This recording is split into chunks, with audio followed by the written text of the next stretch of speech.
Olá, jovens! Muito bem, conforme prometido, está aqui o vídeo sobre as questões que eu publiquei para vocês, que vocês tinham lá como tarefa, do assunto de termoquímica, beleza? Então vamos lá, vamos resolver os exercícios aqui, tentar explicar, deixar claro para todo mundo o porquê das respostas, tá bom? Então vamos lá. O primeiro exercício diz aqui que durante a Guerra do Golfo, os soldados aqueciam seus alimentos utilizando recipientes de plástico que continham magnésio metálico. Para que houvesse aquecimento, pequenas quantidades de água eram adicionadas ao magnésio, produzindo hidróxido de magnésio e hidrogênio. Então essa reação que ele descreve aqui, já vamos parar para contextualizar, né? Eu coloquei ela aqui embaixo, ó. Então está aqui a reação da água com o magnésio para formar o hidróxido de magnésio, que é o MgOH2, e hidrogênio, que ele fala ali no texto, né?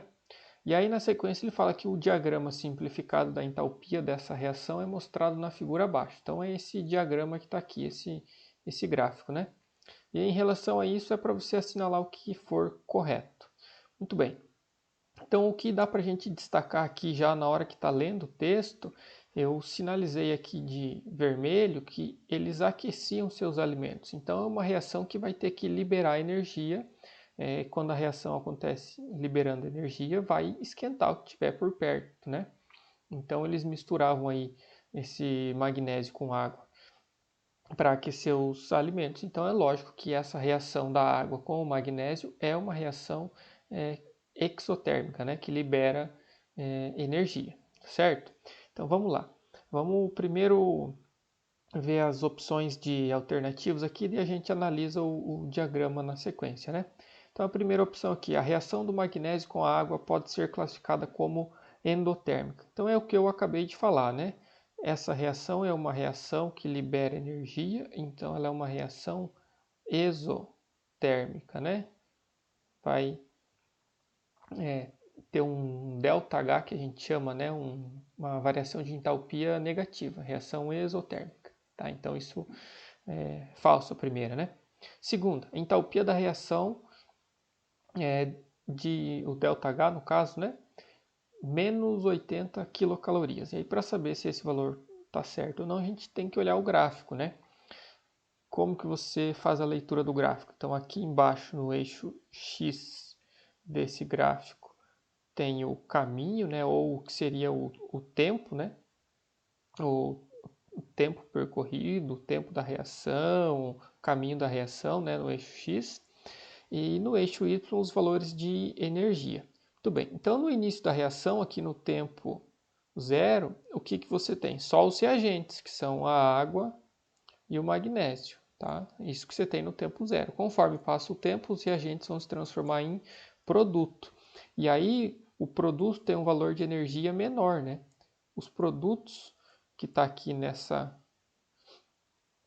altura aqui da letra B, representado pela letra B, aqui você tem um valor de 20 de energia e os reagentes que estão aqui em cima têm um valor de 100 de energia, né? Então, à medida que passa o tempo que os reagentes se transformam em produtos, a energia diminui, né? E aí como é que você calcula a entalpia da reação para ver se isso é verdadeiro ou falso, né? Então tem aquela formulazinha, vocês viram bastante, né? Do ΔH, que é a variação de entalpia. Como é que calcula?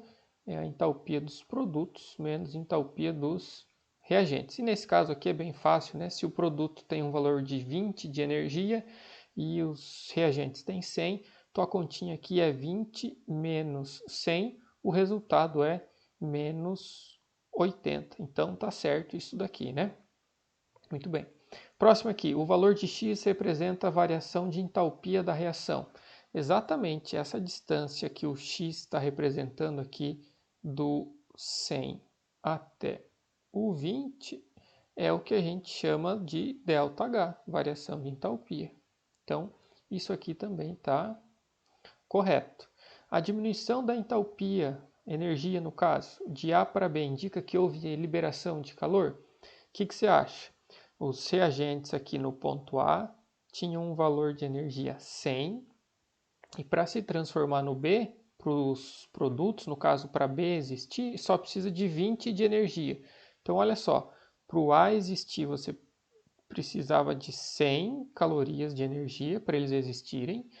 Para o B existir, você só precisa de 20 de energia. Então tem uma diferença de valor. Essa diferença de valor que está sobrando é a energia que vai ser liberada. Então aqui a diminuição da entalpia do A para o B indica que houve liberação de calor? Sim, porque este valor maior aqui de energia eu não preciso de todo ele para os produtos que estão aqui na linha do B existirem. Então tem uma sobra de energia e essa sobra é a energia que é liberada, certo? E ainda aqui a última, no diagrama a letra B representa os reagentes da reação e a letra A os produtos. Aqui, como eu já falei, né, o B é o produto e A é o reagente, então tá trocado, tá certo? Invertido no caso aí, beleza? Vamos para a próxima aqui. Essa questão de assinalar, né? E tinha algumas informações aqui, né? Tinham 4 reações diferentes, A, B, C e D, com os valores de ΔH e depois as opções. Aqui eu já vou destacar para vocês o seguinte, né? Para quem ainda tem dificuldade, tem uma reação química aqui apresentada para vocês e na frente está o valor do ΔH. Sempre que o valor do ΔH for negativo, reação é exo. Então, ΔH com valor negativo, reação exotérmica, né? Libera energia. E sempre que o ΔH da reação aqui tiver valores positivos, a reação é do tipo endotérmica, que absorve energia, tá certo? Então, reforçando, né? Sempre ΔH negativo, reação exotérmica. ΔH positivo, reação endotérmica, né? Beleza, então vamos para as alternativas aqui, que era para marcar o que era verdadeiro, né? Muito bem. A primeira aqui, deixa eu passar um pouquinho para cá. Aqui dá para ver todas. Beleza. As reações A e B são endotérmicas. A e B tem ΔH negativo? Não, né? Então, se tem um ΔH negativo, elas não são. Deixa eu riscar aqui. As reações A e B não são endotérmicas, né? Elas são exo, que nem a gente marcou antes. A reação A e B são exotérmicas? Aqui sim, né? Isso aqui está correto. Fácil. As reações C e D são exotérmicas? Não, né? Essas duas últimas têm ΔH positivo, são reações endotérmicas, né? A reação com maior liberação de energia é a B. Beleza, então aqui a gente vai ter que comparar o seguinte, entre A e B, que são as duas que liberam energia, está aqui, entre A e B, qual das duas que tem mais energia sendo liberada, tá? Então, nesse caso aqui, quem libera mais energia é a letra B, com esse valor de menos 1.452 kJ, tá? Esse número aqui maior do que o 565, né? Em termos de escala de liberação aí de energia, né? Esse número é mais negativo do que o da letra A, então por isso que libera mais energia, tá bom? Então aqui está correto a proposição, né? Reação com maior liberação de energia, letra D? Não. Reação da letra D, ela está absorvendo energia, né?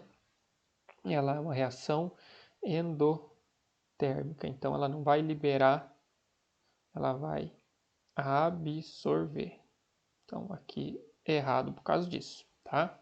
E a última aqui, as reações C e D são endotérmicas? Sim, né? A gente já tinha marcado aqui, C e D são endotérmicas, beleza? Então bem tranquilo essa questão aqui, só de análise.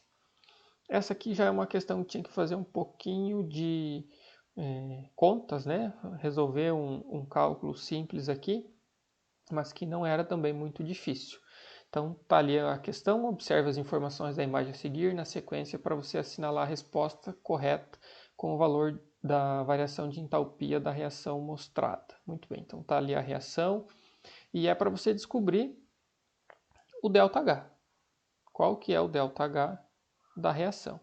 Para isso, te deu os valores aqui dos compostos, que são a entalpia de formação desses compostos, do gás carbônico, da água e do C2H6. Como é que você vai resolver isso? Então você vai primeiro descobrir qual que é o valor total das entalpias aqui dos reagentes e depois dos produtos, tá? Quem que é reagente? Quem está do lado esquerdo dessa seta aqui. Quem está do lado esquerdo, C2H6 e o oxigênio gasoso. E aí você vai olhar aqui na tabela, não tem valor de energia para o oxigênio gasoso. Por quê? Porque aqui o oxigênio gasoso está no seu estado fundamental, que a gente chama, né? Então, o valor dele aqui é zero, a gente nem usa nos cálculos, por isso que não está na tabela. Então, facilita para a gente calcular o valor dos reagentes, a entalpia dos reagentes. É só eu cuidar que tem o número 2 aqui. Então, eu vou pegar esse 2 e fazer vezes o valor que está aqui na tabela. Então, é 2 vezes esse valor, que é o que eu coloquei aqui. 2 vezes menos 85,4 vai dar menos 170,8 kJ, certo?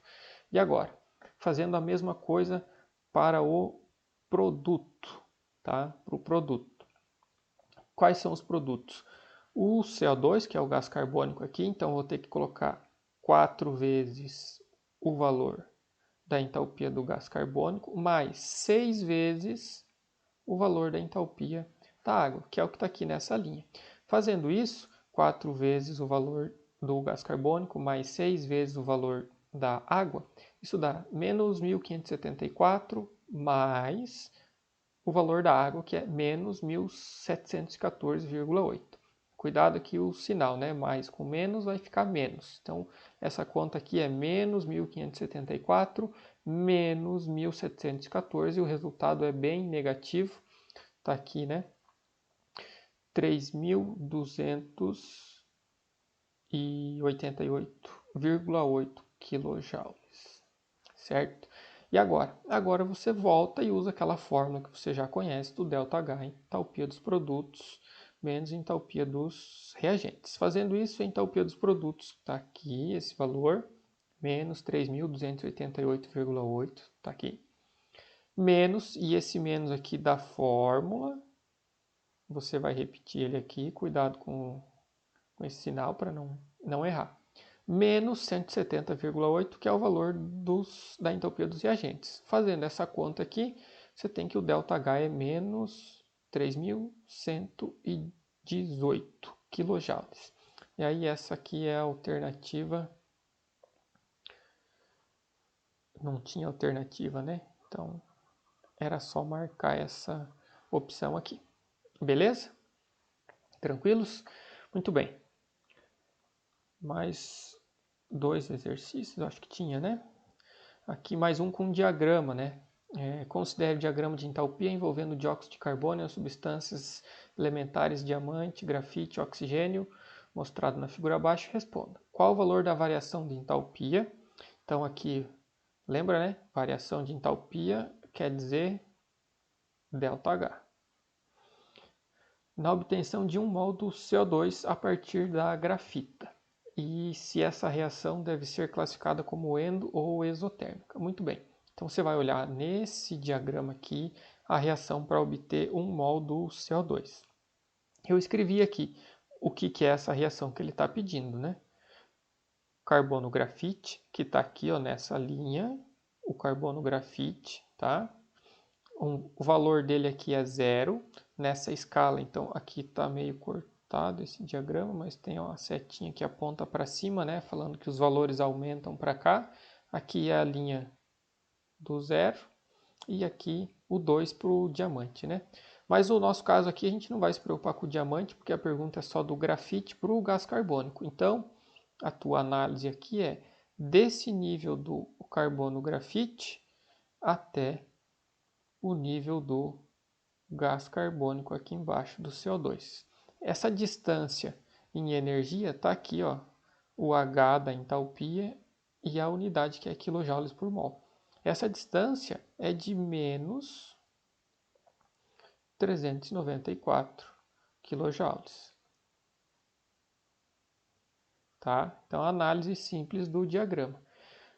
Transformação do carbono grafite em gás carbônico, CO2, qual seria o ΔH? Esse ΔH, se você quiser usar a fórmula, é a mesma que a gente já viu antes. Entalpia dos produtos menos a entalpia dos reagentes, certo? Quem que é o produto aqui? CO2, o gás carbônico. Qual que é o valor da entalpia dele? Menos 394, certo? Menos a entalpia dos reagentes. Quem que é o reagente? Está aqui, carbono grafite. Qual que é o valor dele? Zero. Menos 394 menos zero, o valor do ΔH é igual a menos 394 quilojoules. Beleza? Bem simples esse aqui, apesar do gráfico aqui do diagrama ser um pouquinho diferente, né? Beleza? E a reação, ela é endo ou exotérmica. Então, vocês já lembram aí, exercício número 1 que a gente viu, ΔH com sinal negativo, reação é exotérmica, né? Sinal negativo aqui para a variação de entalpia, reação exotérmica, beleza? Vamos aqui para o próximo. Tem mais dois ainda, mais esse mais um, né? Vamos lá. Sobre a equação química de obtenção da água, mostrada abaixo, assinale o que for correto para a reação. Então, beleza. Está aqui a reação da água. Já escrevi aqui para você prestar atenção, né? Ó, ΔH igual menos 572, então esse sinal negativo, indicando ΔH menor que zero. Isso sempre indica para você reação exotérmica, beleza? Então, para assinalar o que for correto, você já pode riscar tudo que estiver dizendo aqui que a reação é endotérmica, né? Porque isso vai estar errado. Então, todas essas aqui vão estar erradas. Sobra só essas duas. Então, vamos analisar. Exotérmica e a reação libera 286 kJ por mol de oxigênio consumido. Então, aqui só tem 1 mol de oxigênio, né? Não tem nenhum número na frente aqui do oxigênio, então é o número 1 que tem aqui, 1 mol de oxigênio, está sendo consumido e a quantidade de energia que está sendo liberada aqui é de menos 572. Então, esse valor aqui está errado. Não é isso, né? E a segunda, exotérmica, liberando 572 kJ para 2 mols de água produzido. Está aqui, ó. Esse 2 quer dizer 2 mols de água que está sendo produzido, né? Do lado dos produtos. Está aqui a água. 2 mols de água do lado dos produtos. Então, a questão aqui, a alternativa que estaria correta é essa segunda, né? A exotérmica liberando 572 para 2 mols de água produzido, certo?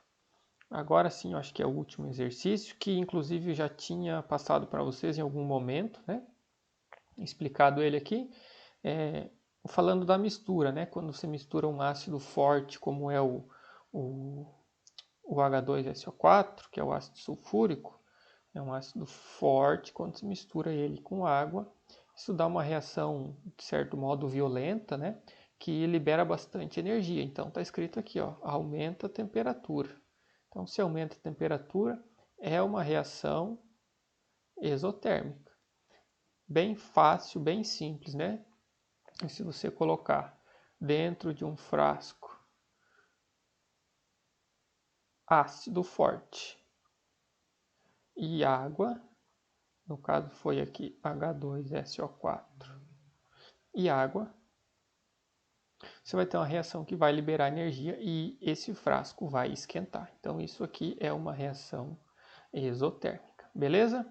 Acho que esse era o último. Isso. Então beleza. É isso por hoje. Espero que tenha ajudado vocês aí. Se cuidem. Um abraço a todos. Valeu.